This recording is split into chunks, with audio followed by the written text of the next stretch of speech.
Hey everyone, and welcome back for another deep dive. We're going to be focusing on something that I think is super practical for all of you out there. Yeah.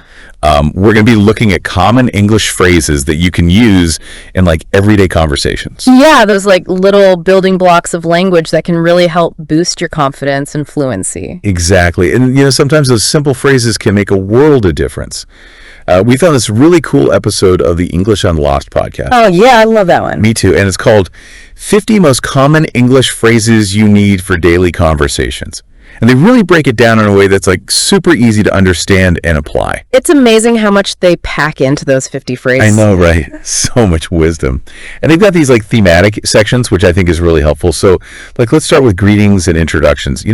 Those first impressions can make or break an interaction. Yeah, for sure. And it's interesting how even small changes in the way you greet someone can show how formal you're being or what your relationship is with them. Oh, totally. Yeah. How are you is pretty standard, but you probably wouldn't say, how's it going to your boss, right. Especially in a formal setting. Right. It'd be way too casual. Yeah. So it's kind of like choosing the right outfit for an occasion. You wouldn't wear a ball gown to a barbecue. Uh-huh. Exactly. Okay. So let's say you're at a networking event. Okay. Which greeting would you use and why? That's a good one. I think in that kind of situation, you want to come across as professional, but also friendly. So I'd probably stick with, how are you? Or maybe even, it's great to meet you. Yeah, that makes sense. You're showing that you understand the context, but you're still open to connecting. Exactly. Okay. So now let's say you need to ask for help or information. Maybe you're traveling in a new city or trying to figure out something complicated at work. Oh, yeah, I've been there. What are some of the phrases that can make those requests go more smoothly? Well, one thing to think about is how you phrase it.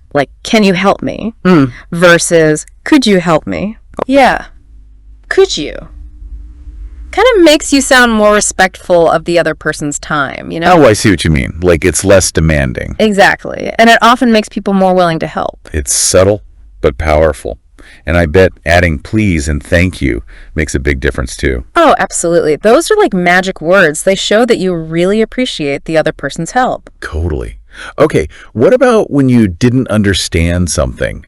Sometimes you're in a meeting or a class and you just feel lost. No, I hate that feeling. Yeah, it can be so awkward. But what's the best way to handle it? Honestly, just admitting that you don't understand is usually the most effective. Really? Yeah. It shows that you're paying attention and you actually want to learn, and then the other person can explain it in a different way. That makes a lot of sense. It's better than pretending you get it and then being even more lost later. Exactly. And the other person will probably appreciate your honesty. So it's all about clear communication. Yeah, for sure. Okay, let's move on to something that can be a bit challenging, making small talk. It can feel so awkward sometimes, when you're stuck in an elevator with someone. Oh, I know what you mean. But I guess it's important for building connections and stuff. It definitely is. Think of it as a way to warm up the conversation. Okay. Simple phrases like, how's your day going? Or what do you do? Can get things started. Yeah.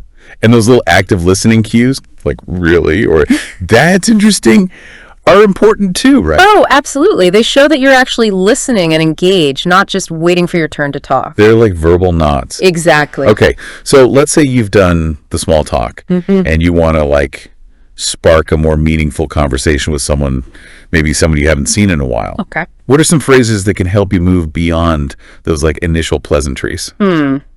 What's new is always a good one. Oh, yeah.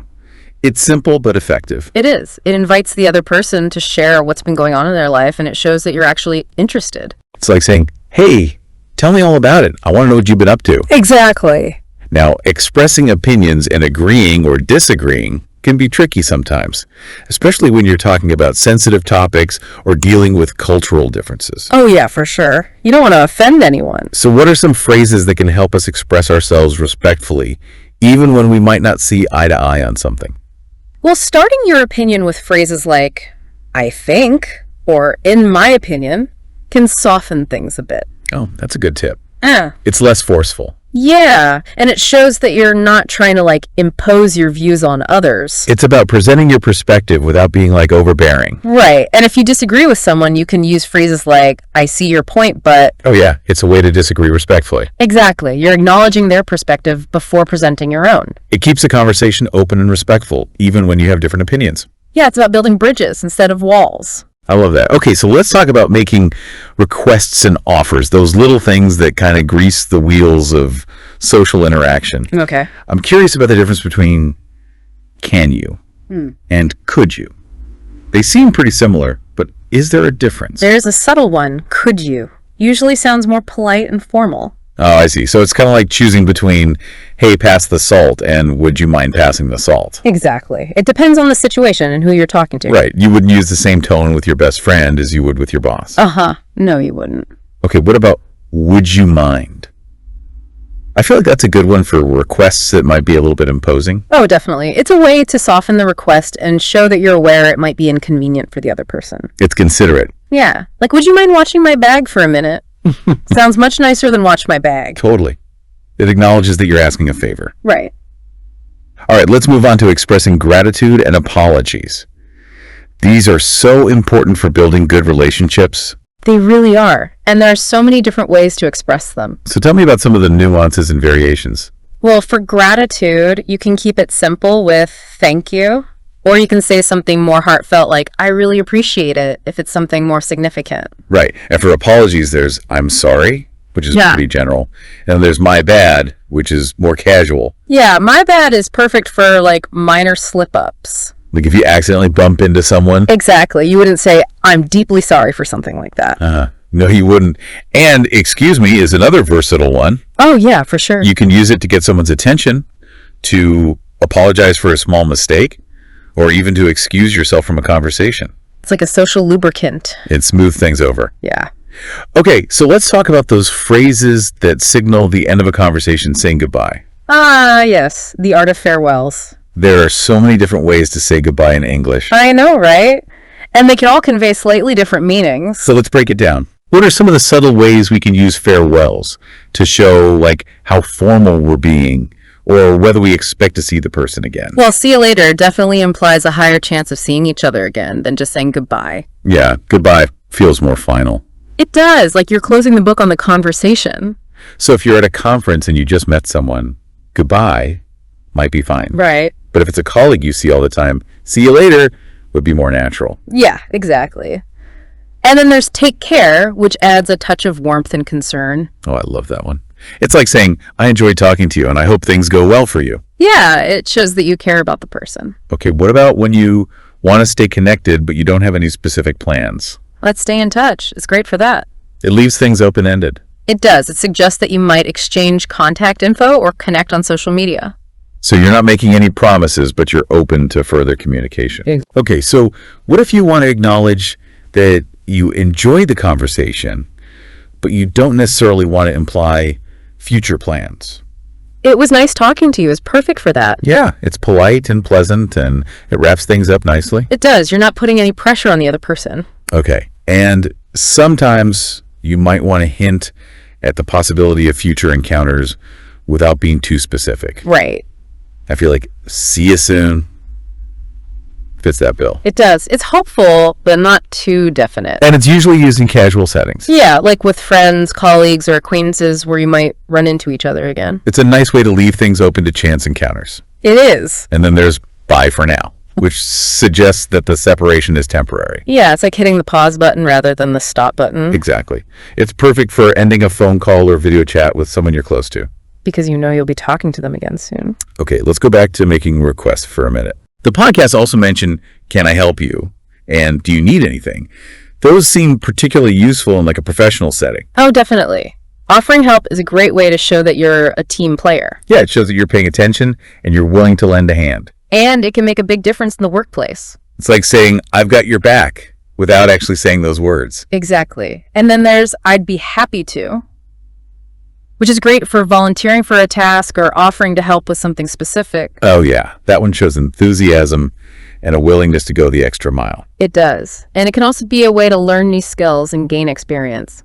So it's a win-win. You're helping out and you're learning at the same time. Exactly. Okay, before we move on, let's talk about a phrase that I think sometimes gets overlooked. You're welcome. It feels so much more sincere than just saying, no problem. I agree. You're welcome completes the cycle of courtesy. It does. It shows that you appreciate the other person's acknowledgement of your help. And it reinforces mutual respect. It's a small gesture that can have a big impact. Definitely. Okay, so we've covered a lot of ground here. But before we wrap up, I want to emphasize something that the podcast really stressed the importance of practice. Oh, yes.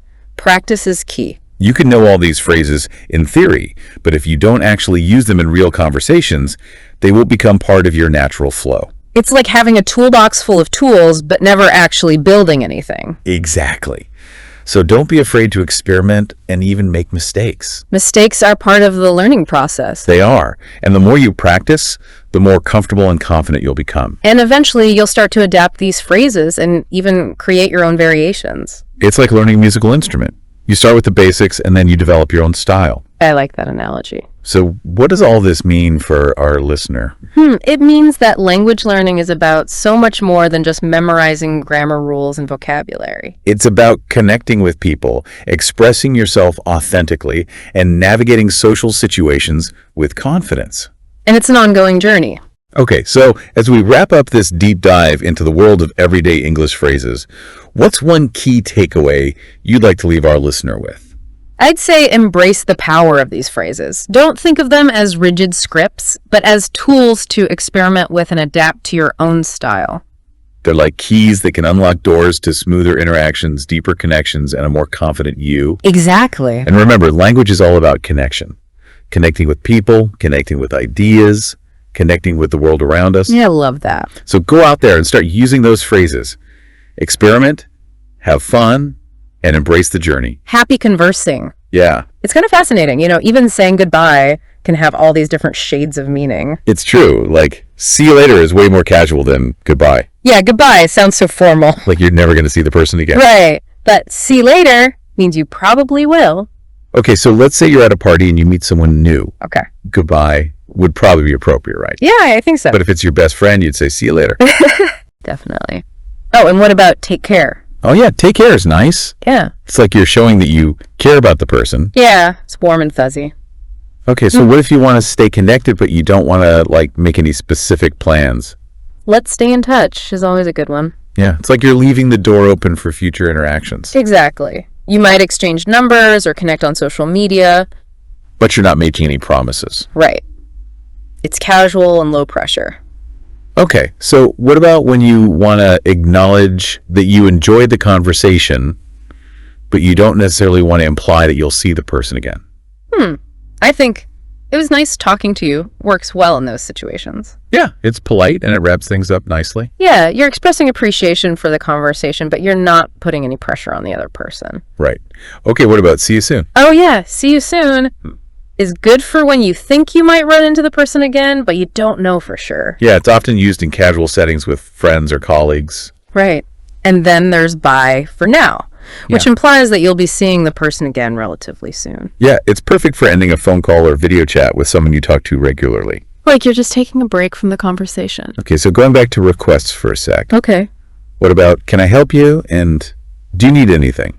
Those are great, especially in a professional context. Yeah, offering help is a super nice gesture. It shows that you're supportive and that you're paying attention to what's going on around you. It's like saying, I'm here for you if you need me. Yeah, and I'd be happy to is another good one. Oh yeah, it's perfect for volunteering for a task or offering assistance with something specific. It shows enthusiasm and a willingness to contribute. And it can be a good way to learn new skills and gain experience. Definitely. Okay, I want to talk about a phrase that I think is really important but sometimes gets overlooked. You're welcome. Oh yeah, you're welcome. It's so much better than no problem. I agree. No problem. Feels kind of dismissive. It does, like you're downplaying the other person's gratitude.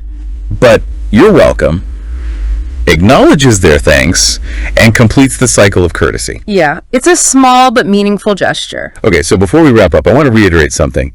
The podcast emphasized the importance of practice. Yes, you can't just learn these phrases and expect to be able to use them fluently. You have to actually practice them in real conversations. Exactly. Like anything else, practice makes perfect. So don't be afraid to make mistakes. Mistakes are how we learn. And the more you use these phrases, the more natural they'll become. Exactly.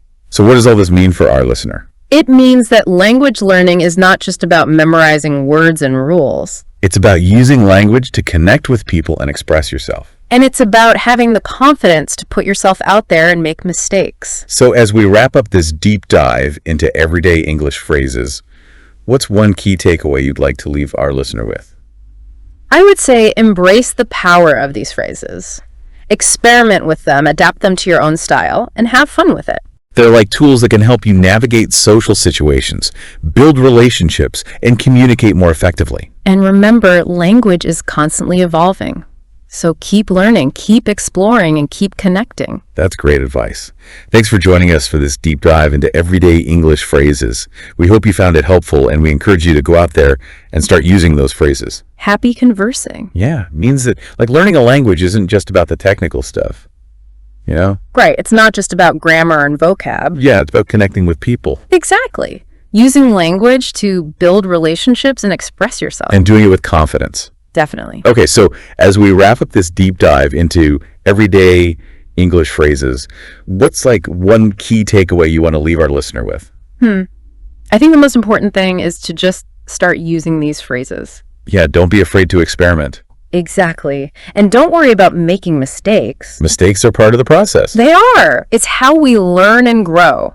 So think of these phrases as tools that can help you communicate more effectively. Yeah, they can help you navigate those tricky social situations. Build relationships and express yourself more confidently. Exactly. And remember, language is always changing, so it's an ongoing journey of learning and discovery. That's a great way to put it. It's a journey, not a destination.